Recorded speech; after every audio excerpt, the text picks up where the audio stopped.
Bonsoir, bienvenue pour ce 6e numéro du magazine de la Grande Semaine de Pompadour 2009. Aujourd'hui, nous allons à la rencontre du nouveau champion de France dès 5 ans, Mathieu Van Landegem, avec Quick Flash du Sion. Nous allons enchaîner ensuite avec un best-of des images du cross et puis les impressions de l'un des cavaliers qui monte le plus de chevaux sur cette Grande Semaine 2009, Thomas Carlyle. Et puis nous irons écouter Marc Damian, président de la Société Hippique Française, au micro de Jean-François Le Turnier, qui expliquera les perspectives de la SHF. Nous terminerons par un clin d'œil aux ventes anglo-arabes élites avec Alain Jam, l'un des co-organisateurs et initiateurs de ces ventes. Oh, mieux que ça, voici le champion des 5 ans. Mathieu Van Landegem, bonjour. Vous venez de remporter le championnat des 5 ans cette année 2009. Les impressions à la sortie du parcours de saut d'obstacle? Eh bien écoutez, je ne peux pas vous dire que je suis mécontent, au contraire je suis très content. Je tiens à remercier de toute façon Gildas Flamand parce que c'est son cheval. Donc c'est un cheval de l'ENE, un cheval de l'école. Et donc c'est le cheval en fait de Gildas Flamand qui n'a pas pu venir parce qu'il avait des représentations du cadre noir. Et donc il m'a confié son cheval au pied levé et forcément c'est pas forcément une surprise parce que c'est un cheval qui est très propre dans ses allures, qui est très sérieux. Il s'est placé correctement dès le dressage, il a fait ce qu'on voulait de lui sur le cross. On peut lui reprocher un petit peu parfois un petit manque de sang, mais là il était présent le jour J et aujourd'hui il a très très bien sauté, donc je suis vraiment content et encore merci à Gildas parce que quelque part c'est sa victoire à lui aussi parce que c'est son cheval. Voilà. Alors en fait on vous voit très très souvent sur les finales à Pompadour ici, est-ce que pour vous c'est un passage obligé? Oui, alors c'est vrai que j'aime bien les jeunes chevaux parce que c'est un petit peu mon dada, on va dire.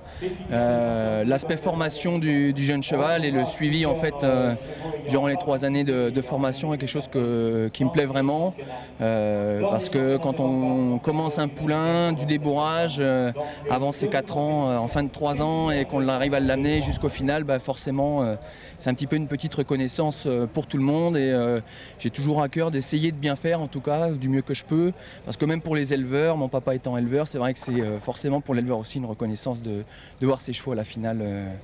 Après les impressions du nouveau champion de France 2009 dès 5 ans, retrouvons les meilleurs moments du cross dès 6 ans.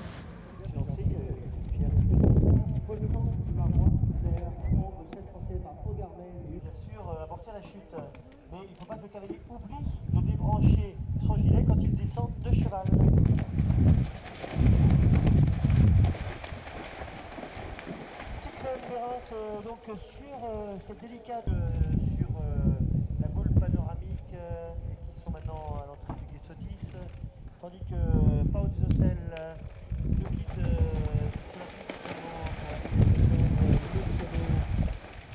Feniou, le Guessotis ici avec ce double de pointe et maintenant sur l'Auxerre, Terrain nationaux bien franchis.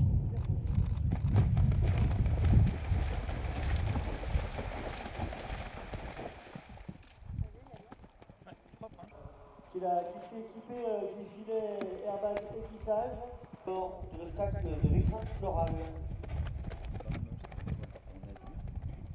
Thomas Carlyle, 3e cheval sur ce cross des 6 ans, ça va, vous tenez le choc? Oui, très très bien, les chevaux ont la pêche, ils vont super bien.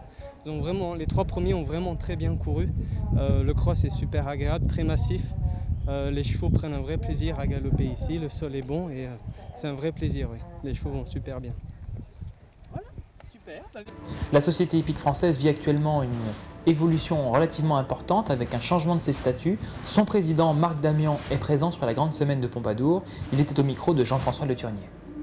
L'actualité de la SHF, c'est également les changements de statut et la place de maison mère que va prendre dans les mois qui viennent la Société Hippique Française. Est-ce que vous pouvez nous expliquer un peu ces changements de statut avec notamment donc, la création de nouveaux collèges au sein du conseil d'administration?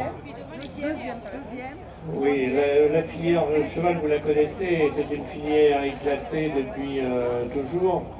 Et on se rend compte aujourd'hui que pour avancer sur des projets, pour avancer sur des actions, pour être crédible vis-à-vis des pouvoirs publics, il faut être regroupé, uni. C'est la raison pour laquelle nous avons pris l'initiative, il y a une année maintenant, de se rapprocher des associations de race, des associations d'éleveurs, des associations régionales, pour fédérer tout le monde, On a donc modifié les statuts de la SHF en conséquence avec 2 nouveaux collèges, à côté des collèges déjà existants. Et ces statuts ont été votés à l'unanimité à l'issue de la 2e Assemblée Générale. Et sont aujourd'hui au ministère de l'Intérieur, puisque, étant donné qu'on est déclaré d'utilité publique, on se doit de faire approuver nos statuts par le ministère de l'Agriculture, ensuite par le ministère de l'Intérieur, et puis par le Conseil d'État. Donc c'est un petit peu un parcours du combattant. Oui, c'est un projet qu'on a évoqué avec la Fédération lors de la grande semaine de Fontainebleau.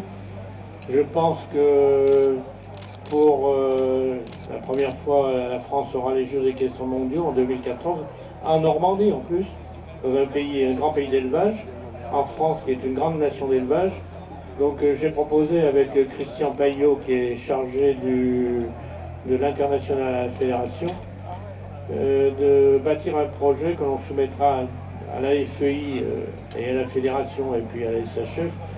Mais je pense que nos instances nationales sont d'accord pour que lors de ces Jeux équestres mondiaux, on ait en même temps les Jeux équestres mondiaux des jeunes chevaux de 5, 6 et 7 ans. Enfin, pour terminer ce 6e numéro du magazine de la Grande Semaine, on ne pouvait passer outre les nouvelles ventes élites anglo-arabes avec l'un de ses initiateurs, Alain Jam, représentant des haras nationaux, et qui nous explique pourquoi ces ventes ont été organisées. Bon, Alain Jam, vous avez participé à l'organisation de ces ventes aux enchères, ces premières ventes aux enchères anglo-arabes élites. Tout d'abord, des impressions après le début de la vente.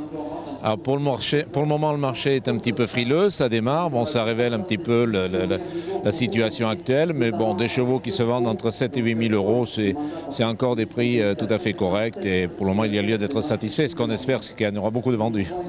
L'objectif justement de cette vente, c'est quoi? C'est de promouvoir la race anglo-arabe, c'est d'aider les éleveurs à vendre? Alors c'est les deux. L'objectif, c'est d'aider les éleveurs à vendre, d'abord dans le cadre d'un plan de relance de la race. Aujourd'hui, on constate que les éleveurs d'anglo ont beaucoup de mal à vendre leurs produits parce qu'ils sont isolés des circuits de commercialisation. Les circuits ne sont pas toujours organisés.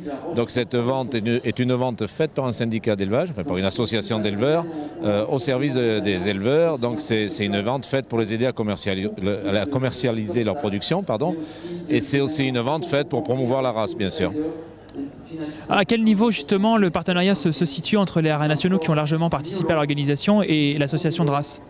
Alors le partenariat entre dans le cadre d'une aide technique qu'on apporte au plan de relance de la race, qui comprend 3 volets. Un volet valorisation autour de la meilleure reconnaissance de la race anglo-arabe au niveau national et international d'ailleurs. Un volet amélioration génétique pour lequel on apporte notre aide technique et scientifique, et un volet commercialisation qui comprend des actions de ce type-là pour aider les éleveurs à vendre un petit peu leur production. Enfin, pour terminer ce 6e numéro, nous ne pouvions passer outre un clin d'œil à Christian Grossini.